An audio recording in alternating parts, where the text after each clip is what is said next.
Hi, everyone, and welcome to another episode of Bold Moves. Today, I'm going to be speaking with Gabriela Gabor. She is originally from Romania, and she has called Canada home for the past 29 years. She started as an engineer, then she moved into IT management and consulting, and now she's into coaching. Gabriela helps professional and executive women make their success feel as good as it looks. I love that. Gabriella uses a blend of practices: NLP, feminine power, and heroic coaching, which I'll have to learn more about in a second here, as well as her own experiences to guide her clients in transforming burnout into authentic fulfillment. She's a nature lover and enjoys walks along the river and hiking on weekends, and she always makes time for family, friends, and new connections. Welcome to the show, Gabriella. Thank you very much, Angela. Very nice to be talking to you right now. Yes, I'm excited to dive into some of these things. I just gave a brief intro about where you are now. Take us back to the early days of your career when you're transitioning from engineering to IT, consulting, and now into coaching. Can you share a bit about that time and what motivated those transitions and how you navigated those? Okay, so thank you very much. I love sometimes going to the memory vault. It helps me every time when I make another bold move. It helps me to go there to those times. So to start with how I got from engineering to IT, first of all, my first, probably the boldest move at that time was moving to Canada, and without knowing the language. So that was a bold move. And at that time, when I came, I spent the first 3 years, actually about 2 years, learning the language and the culture I came into. So I was lucky to get an engineering job using my degree from Romania. And then 3 years in, even though when I started that job, I said that's my dream job. At that time, that's how I knew it when I was 28. And then I had, through a series of events, I had the opportunity to go into an IT project.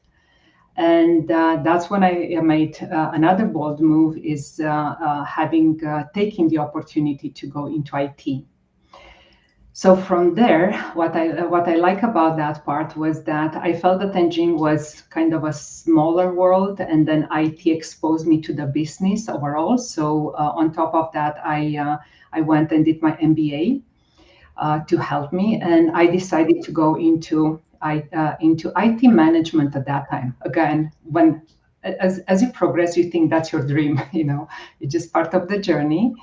And then from getting the management job, after a few years, I realized again, the world is bigger than that. So I went into consulting. And that's what I love about the IT industry. Is basically it's allowing you to explore different industries.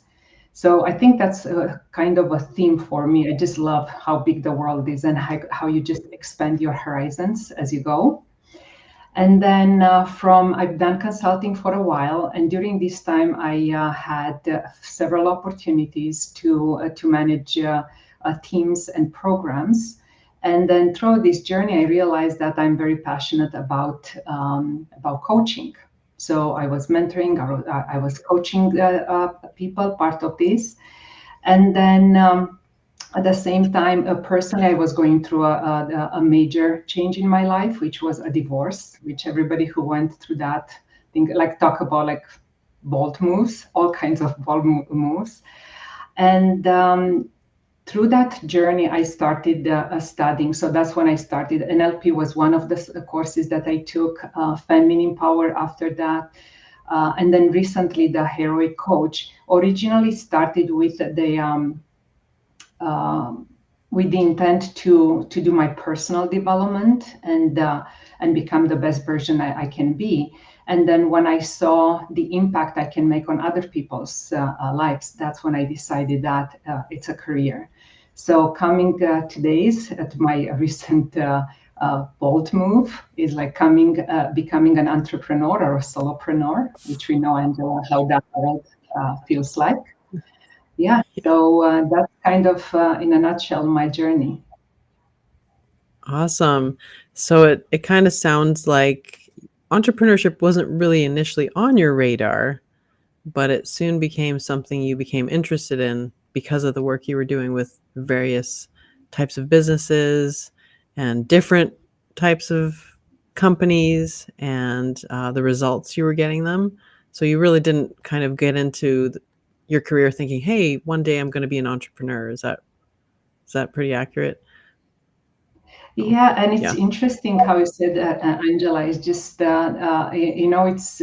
I think I almost say that I'm an entrepreneur coming from the closet, because I I like think that. inside me, yeah, inside me, it was something like, it just shows that the changes I made, it was something in me that wanted to express. And I think that's when I got into this world on entrepreneurship, I just felt there is like, this is for me. This is, and I knew the risks that are coming with it. I knew that is a not a smooth road. But what compelled me, is that they say that when you are an entrepreneur, like regardless of your results, or where you go, the most important thing is who you become.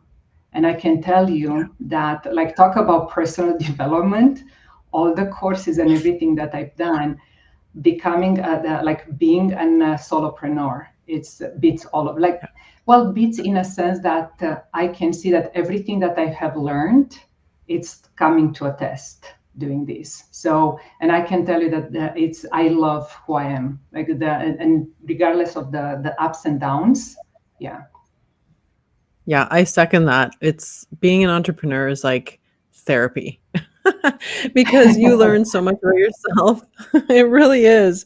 You learn so much about yourself, the good, bad, the ugly. You have to constantly be challenging yourself, learning new things, pushing beyond your fears, your limiting beliefs. I think I've cried more times in like coaching programs than I care to admit.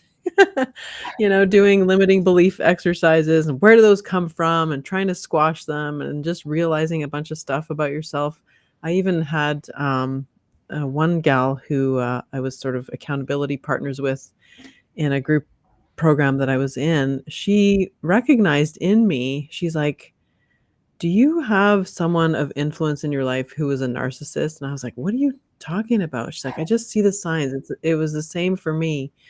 And lo and behold, she's like, "Read this book." And I read it and I literally would like stand up and like scream because I was like, "This is like a biography of my life." It was wild. And that I discovered that through business coaching, like, right? So I totally get it. Yeah, Yeah. it's a very interesting. You're right. Like the stages you go through, and I was posting a while ago on in the business world. You know about the staging of learning, because as we say, you learn about the business, you learn about yourself, and there are the four stages of learning. Which the first one is the unconscious, the incompetent, which you don't even know what you get into, but you are enthusiastic about it. And then the second phase, like, that's when the doubt comes, when you are now a conscious incompetent, when you realize how much you don't know, and that sucks. And then you realize that through that unconscious incompetent, the only way to become, like, to go to the third stage, which is conscious competent, is to actually learn the stuff, go through it. Like, there is no escape from that. And No. I think that's what like on the third phase is that when you are like, you are enthusiastic, and you know why, because you know how much it is, but you now have a method, and you know it's just learning, it's just a path. And then the fourth one, which I'm looking forward to, like I experienced in my previous careers, when you become an unconscious competent, which you just do it, like it's just part of your Yes. nature. It's natural. So yeah, Yeah. it's natural. Yeah. But tell me, like, I Yeah. can tell you from second, like a conscious incompetent, it takes a lot of courage, and that's when you really like face all the limiting beliefs, and it's a trial. Like, I remember at a point when I almost quit, And it's like, I was so close. And then I realized, no, I'm not that. Like, I know I can do better than that. So that was almost when I hit a little bit of a bottom. And then I got out of, like, it was a very fast slope in there, down there. But when I come out, I came a little bit slower, but I built confidence. So I realized that you have Mm, to, like, in order to become who you are, you have to sometimes hit a bottom, and that's really yes. testing you, who you truly are. Yeah. Yeah, I agree. I've never heard it explained in those phases like that. But can you tell us a bit more about like that challenge you had and how you got out of it? Was it which career path were you in at that point? Yeah, it's in this career path. So, as you Okay. said, it was like I've been like as coaching, just a big secret out there. Everybody knows it. All the coaches need coaches. So Yes. that's where it was one of the, like, I was doing all the things that I was told to do, and it's like it doesn't work. It doesn't work. What's wrong with me? And I think that's like at that time was approaching, like I got into this outside my comfort zone by going into networking, and it's like I cannot do that. I cannot do the I yeah.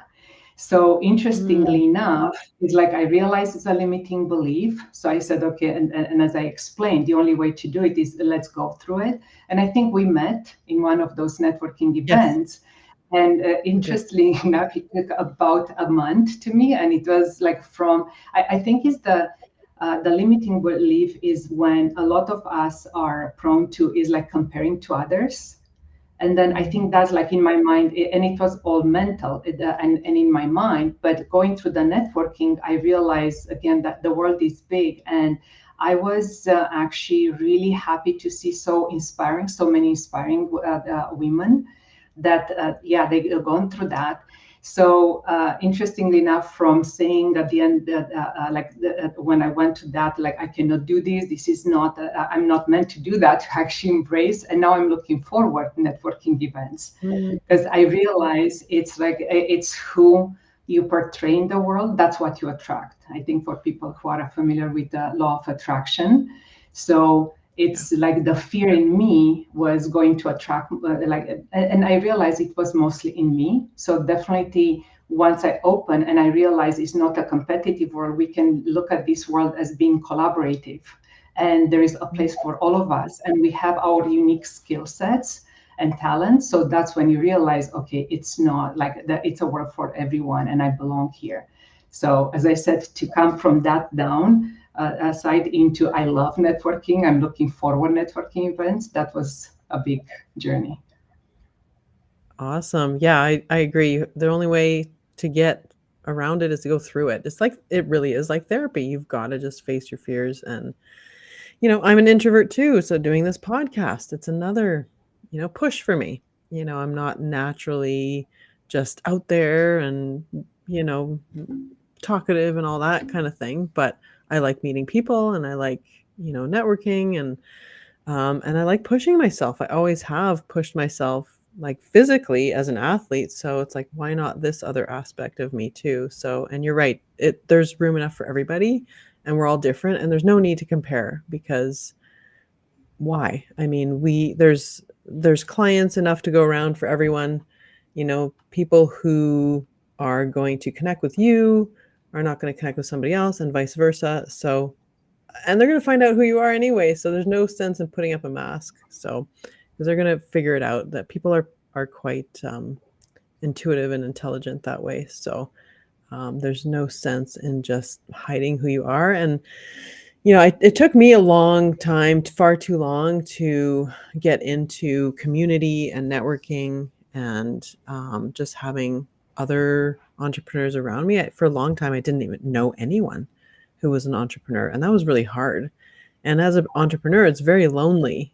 I've been doing this for 16 years, so it can get very lonely, especially if you're a solopreneur and you don't really have a team or you work remotely, right?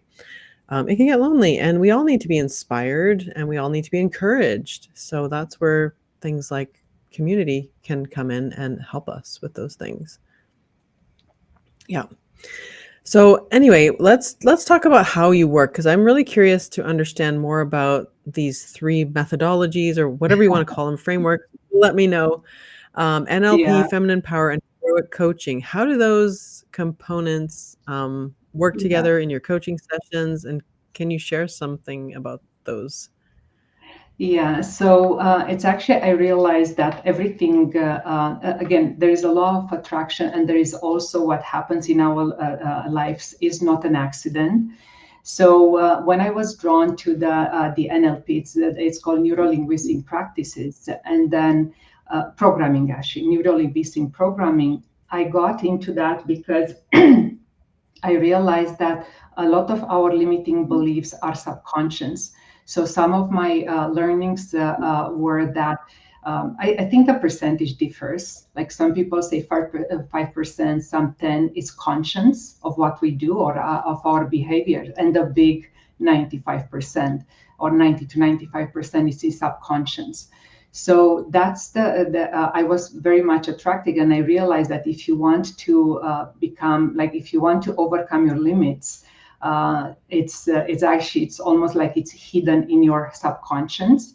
So that's what I took the neuro linguistic programming practice, and it's basically, it's like one of the practice is just to, it's you do a meditation slash hypnosis, and you choose a limiting belief, and you just go on your timeline, and there are a few things that you basically hover over that, so you identify the place and the time when that happened, and then you go before to, and before this time, and then you basically come back, and then you are able to reprogram that. So it's a conscious method to actually change that limiting belief that comes from that situation, and then you visualize, and you basically change it, and that is, then you come to the present, bringing the lessons from that. So that's neuro linguistic programming, like just a quick touch on that, and again, Okay. that addresses the limiting beliefs. When it Okay. comes the second one, sorry. No, no, I'm just agreeing and just taking the information in. Keep going. Keep Yeah, going. yeah.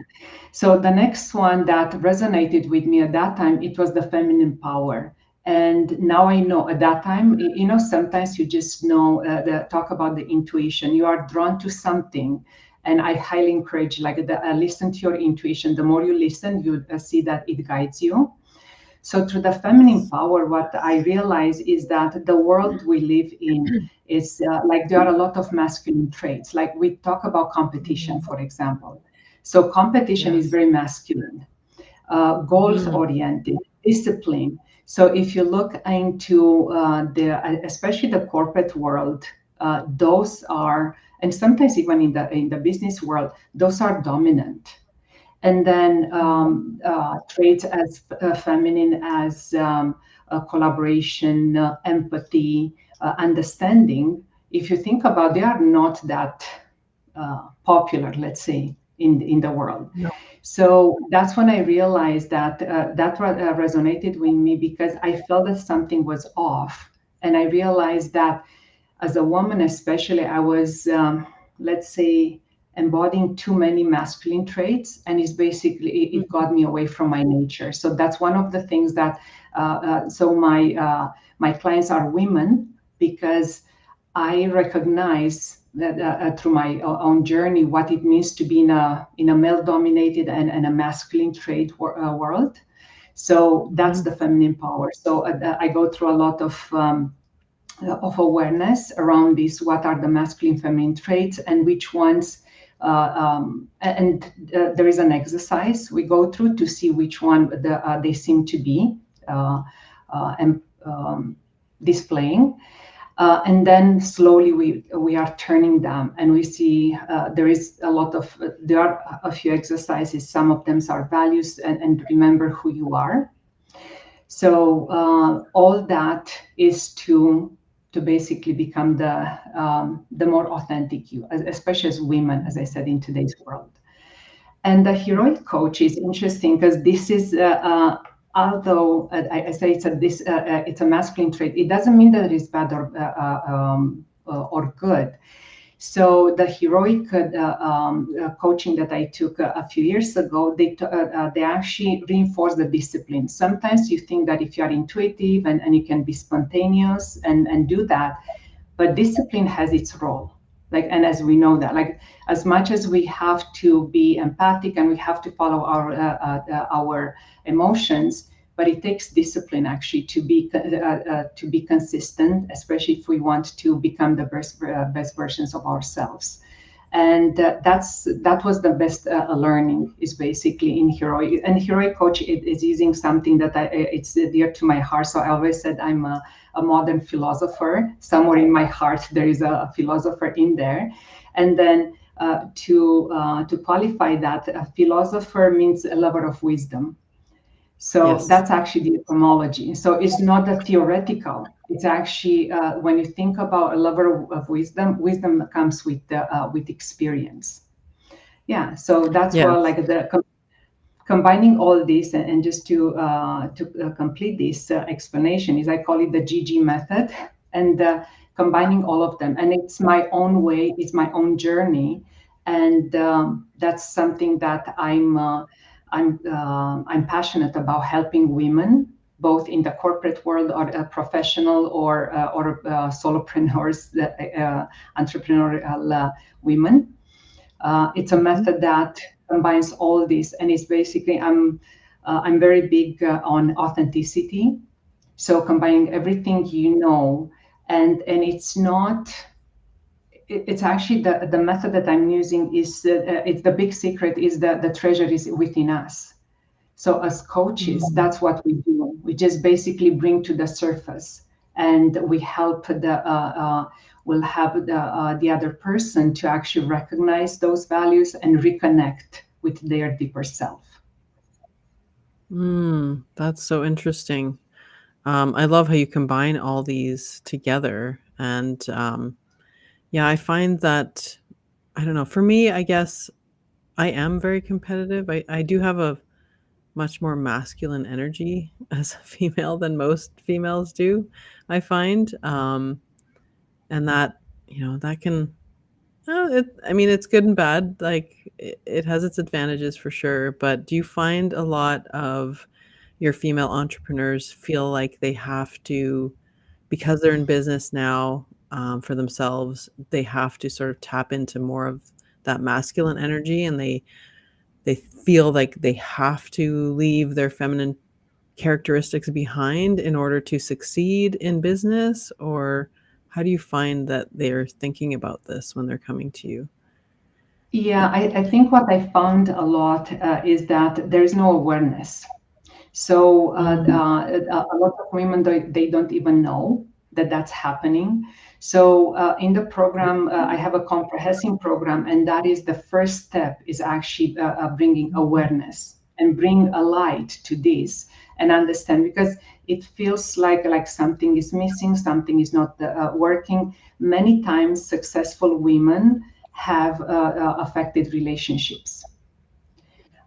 So the reason for that is because, as I mentioned before, there is no good or bad. Like, there are masculine traits and feminine traits. It's not that there some are good and some are bad. I think what's important is to know when to display. So I think this is the art of living a conscious life, is understanding that there is a time and place for those. And yes, like, if you have to meet a goal, definitely go and do that.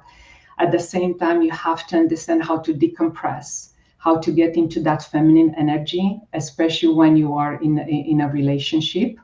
Yeah. So as many women, they don't know, like, there is so much stress at work, and they think that they are doing the right thing, but it's affecting their relationship, like losing the relationships, losing friends, all kind. And I think that's where um, my coaching is about bringing awareness and making conscious decisions and understanding when there is a place for being decisive and disciplined, and when there is a place to be understanding, empathic, and so on. yeah, awareness is so crucial. I mean, that's how I remember. working with a coach, and I mean, they didn't go through these things with me, but they went through another, they had me go through like a test. It's called the Colby A test, and it just helped me understand how I work and what my strengths were and where I wasn't strong. And that I still use that to this day, because now I know that there's like four different pillars of areas that they test you in. And I came to know that I am really high in the fact finder column. So that is, Mhm. I like to be prepared. I like to research. I like to really overdo it in that area. And I was really low in the fast, what is it called? Quick start column.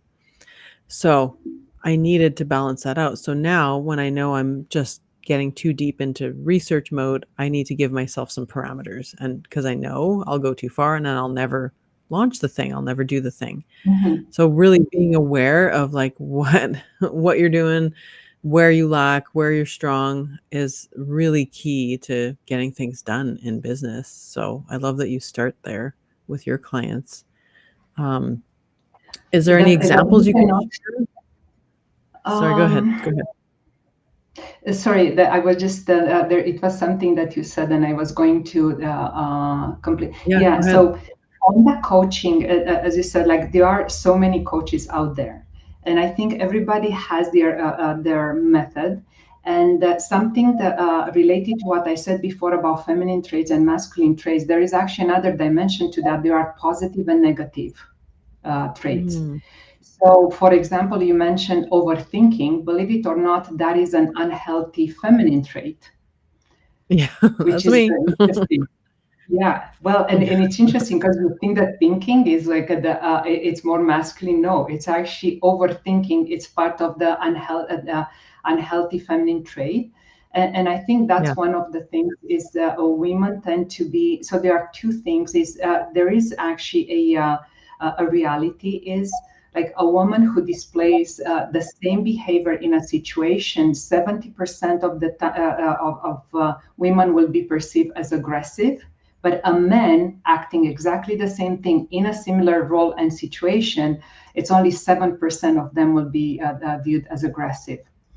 So those are the Yep. things like we have to, there is an internal world and what we can control, and there is the reality that there is an external environment. So part of the awareness is you start with you, because once you know who you are internally, then you can discern what if the problem is coming from you and you have to address it, or recognize it that in the environment and then make a different decision in something that you Mhm. don't have control over. Yeah, I have heard that statistic, and I've experienced it myself because I can be very forward and direct and very masculine energy. So I've had to learn, like you say, when to use that, when to tone it back. It's just awareness, like we talked about. Just being aware of when it's appropriate, when it might not be, when it might not serve you or them well, right? Um, yeah. I just wanted to also ask you, like, as we're talking about these different frameworks that you use in your coaching, can you just give us an example of like how you've helped a client with these tools? Like, what was the outcome? Is there something you can share with us I think in it's that the regard? one, yeah, one example that comes to me is this lady that had a really like a tough um, environment she was in, and she thought that there is no escape. There is no Mhm. like the, I think many times this is where we feel stuck. And what happens is, I call it is when we are in our own soup and you cannot see outside. And Mhm. that's where the situation at work was with this woman, and she just felt like there is no other way to get out, and she felt stuck. So I just one of the tools is reframing, or you can call it like Mm. some people call it, having a different perspective.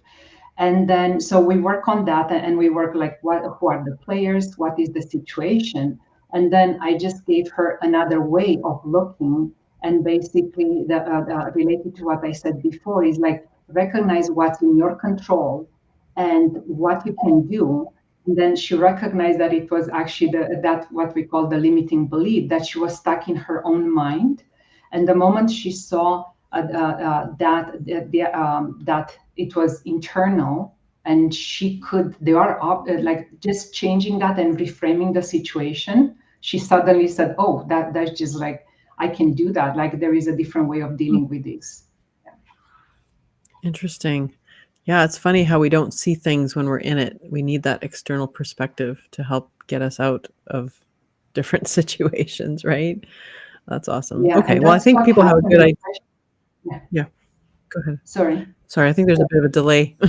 So Yeah, go ahead, finish your thought. no, I was just going to say, because I'm mindful of the time as well, and I think you want to get probably in the burnout topic as well, Yes, or yes, that's what I was gonna say, yeah, I think I just wanted people to get a good idea of, like, how you work with people and what kinds of things they would come to you for, but I think we got that really, down pat, so let's talk about intuition and burnout. So I really like to give my listeners some just tips and best advice from my guests from their area of expertise, something they can take away and use right away that will give them a quick win. So, trusting your intuition, believing in yourself, and signs of burnout. Let's talk a bit about that. Where would you like to start there? I'll start first with the burnout. It's so, and I'll explain how intuition worked through this one. So. In my I explain about my journey and going through all these changes. It was interesting how I will do a bold move, and I will just feel the compelled to do something, and then every time I'll get into something like into a new role or into a new career, I felt like it was a game I played. It was like I have no limits. Can I do this or can I not? And then it was like, oh, I can do that. And sure enough, it got to my head that I'm like, I don't have limits. And I didn't expect that. Like it was 20 years with experience. And it was during the COVID. And then some people, I think, lost jobs because they were not able to go in person. Being in IT at that time, I was on the other side when people now work more because I work from home remotely. We were working with people like from Scotland, India, Brazil. And then suddenly, like you are just around the clock. And I didn't even realize how that happened. And it was based on my experience. Oh, I can do that. I can do that because that's what you are when you're a strong woman, motivated woman. And then, sure enough, after a while, it was like it was months after months. And then uh, it actually, believe it or not, it took almost 2 years to realize because it was never Wow. ending. And I think that's where burnout is when you overextend yourself. So it could be mental, physical, or emotional. In my case, the mental was stretched, and that followed the emotional, like the being frustrated, and you become cynical, and yeah. So there were all kinds of symptoms.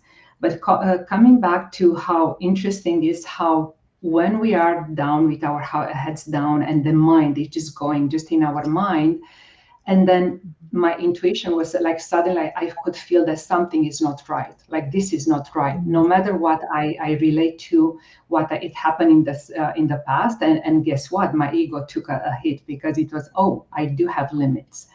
And you know how that happened when I got a vertigo episode. No way. So yeah, Oh, wow. yeah. So this is what happens. Unfortunately, the physical the symptoms are the last one, and that's why it's Right. important to yeah. Because what Yeah. when we are embedded in there, like to feel to listen to your intuition, it takes inner work. So there is a saying, they said that everybody should do 20 minutes of meditation a day, and if you are too busy, you should do an hour. And that's exactly what happened, because when you are in that, it's almost like a treadmill that you cannot stop. And this is when burnout happens. And that's where, as I said, in my case, at that time, that the intuition was something is wrong. So I was lucky enough to be able to express with people around me. and then I got help. And the same with the intuition is like, I know I need more time, like I just have to slow down. So that's when I started not working Fridays and go into, this is very important, because it says that if you listen to your intuition when it whispers, if you don't listen to your intuition when it whispers, you have to listen when the body will scream, which is usually Yeah. illness, like headaches, weight gain. And there are a lot of symptoms that happen. But when you get to the physical symptoms, in my case, like the vertigo, that's when I really got a hit. Like it was, I thought, oh, I can keep going. And it was, I cannot stop. Well, that episode showed me that I can stop. So if, Mm, yeah. yeah, so that's the burnout. It's my experience, and for people to learn that, like that, when you are for an extended period of time, and you have to, like, if you find yourself that you can never stop, that's a very, very big sign that you need to stop. Mm, And other things is, for example, you might be irritated, and again, if affecting relationships around you. So that's very important to actually to get into the most relaxation exercises that you can do. Like I mentioned how walking for me is one of my best practices, my favorite, because okay. it's an exercise, and at the same time is that they say that in 20 minutes walking in nature, it gets you into alpha state, which you normally get in meditation. So those are the for people that cannot get into meditation, which is I think the most effective. Yeah. Walking is another, and taking time for yourself. Yeah. I've heard that before too about walking, being in nature, and specifically like going down winding roads helps us. Like Mhm. everything that we live in is like constructed very angular and straight, but there's nothing in nature that's angular and straight. So we're almost like out of sorts when we're in our buildings with our artificial lighting and all that. So we're so removed from nature, and most of us don't make time to get back to it. So luckily we live in a beautiful city by the mountains, so it's easy to do that here. But I've heard that before. I haven't heard about the alpha state. That's interesting. And putting you into the alpha state. But those are some Yes. good tips. Yeah. Yeah, so the alpha, Let's. there are four frequencies of the brain, and what Yeah. happen is like when stress happen is that when we are in the beta state, and then it's all the time on. So that is over a period of time, and we are actually meant the best performance we give is when we go in alpha state, which is somewhere between conscious and subconscious. And that's when we become creative. That's when the best ideas come. But we are tricked It's into so true. being that all the time on, and then that's when it burns, basically. Yeah. Yeah, I've written emails and social posts about this too. It's like the best thoughts and the best ideas come to you in the spaces between the work. So you need that downtime to process. Your brain is processing information. It's getting into a different state. It's collecting everything you've been thinking about during the day and making sense of it. And Mhm. that's when my ideas come to me. Like I design logos and brands and things like this, and I I give myself enough time to let those ideas percolate because I know they're gonna come to me just like in the off season, you know?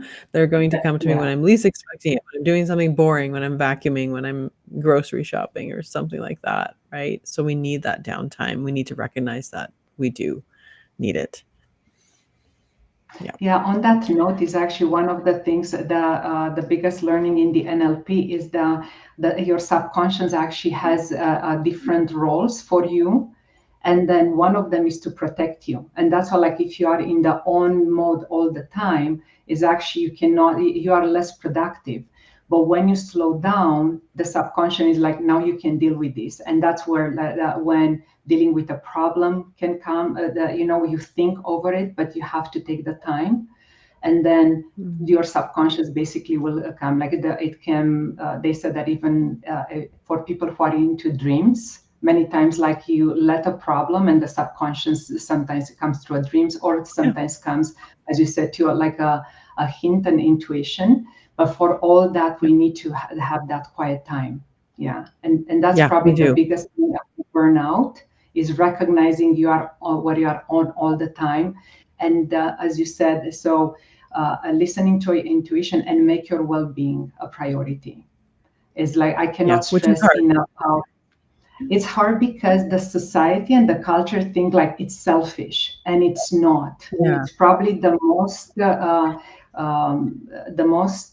best thing you can do is be selfish with your time and your energy, in a sense that is that similar with when you put the mask, they instruct you put the mask on you first, and then to a child or to On the somebody you airplane. help. Yeah. It's exactly the Yeah. same. You need to take care of your well-being if you want to be a nice presence and the best version for everyone around you.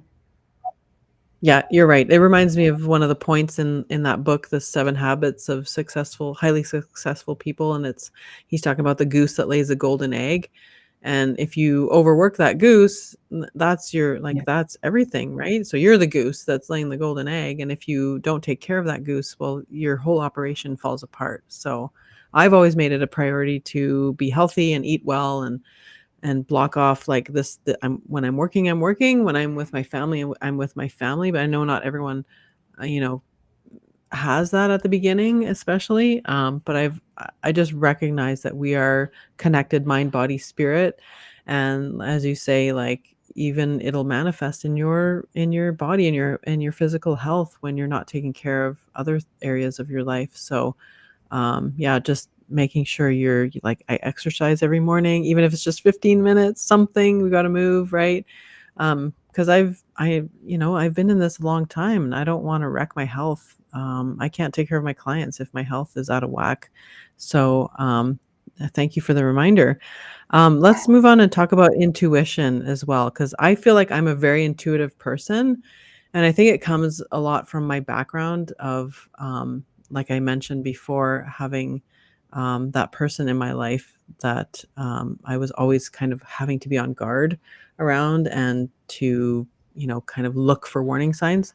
Um, what about other people? Like, is everyone got some level of intuition? Do we have to work on it? How do we work on it? Tell me about intuition and building that up in our lives and then eventually listening to it, hopefully. It's a very good thing, Angela, because it's one of my things I'm focusing on, and probably one of the most important ones. As you said, just to know, we are all intuitive. Okay. Okay. And it took me a while to understand that. It's a skill that we come, especially if you look at the children, they are intuitive. And I think what happens Mhm. in this is where the society, the culture, like if you think the school system, it's all about thinking. Nobody Yeah. encourages you to use your intuition. Nobody encourages you to meditate. Like in my dream world, that's what you should teach children, because they are connected. But we basically through culture to education, we actually deem that intuition. So we put too much, is probably you heard about this, when people are too much in their head. Intuition is not in the head. Like I know personally, I Mhm. feel it in my core. And it's like Yeah, me too. as I mentioned, I feel it when I go walking, and then for some Mhm. reason, like messages just come out of me, and the mind processes is not my mind trying to convince me about something. So the Yes. intuition, interestingly enough, it does differ a little bit how it expresses for between women and men. For men, what I find that, like, I know some very intuitive men, and for them is like that the expression gut feel, you'll hear that. So when you hear somebody when they are talking and they say, my gut feel is, trust that that is the truth. So whatever Mm, comes from, as I said, from a place, like the mind, it's almost translating that.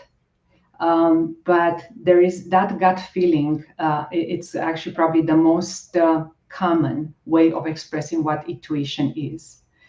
And yes. the other thing, something that I learned through the feminine power many years ago. And all of these things is amazing how it's like an onion. It's just like it's a peel, like it peels, like there are so many layers. And something that I learned at that time, and it was a foreign concept, it was your body, your intuition. Yeah, it could be a gut feel, but sometimes you heard the expression feeling it in your bones. So there's Yes, I have. something about listening to your body. And then you'll feel like if you like any decision that you make, or it's a situation, like I know when I made the decision to give my resignation from a role, it was okay. So what am I? It's just my ego wanted this, even though I knew it was for a long time. Like it wasn't a quick decision. And as a tip, you always use a weekend. Like, do not make a decision. Like, at least if you cannot use a weekend, use one night before you make a Yeah. decision.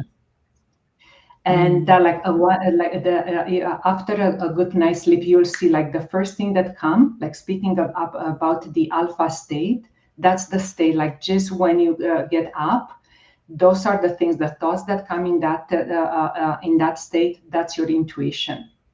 And then if you Mm. can, especially if it's a big decision, use a weekend and thinking over. Like in my case, when I made that decision, I said, oh, I think I know it. And then what I've done, I went in the mountains over the weekend. And it's like, do I still feel it? Yes, I do. And on Monday, when Mm. I put it on paper, I read it with my out loud, and it was like the body was saying, yeah, this is right. So when you say intuition, it can have different forms. Yeah. So I'm just giving some example because it's a little bit different, but it all comes to quieting your mind. So and be Mm. able to have that something or relaxation. Like for another form is actually in which intuition works, dancing. So for some, there Oh. are some cultures in which you dance it. There are courses if you want, like if you want to be creative and to come something is through dancing. And I think it just Mm. differs like there are different forms. So when you say intuition, it's a little bit of a bigger subject, but I'm hoping that I gave a little bit of like flavors, like few flavors of what intuition Yeah. is.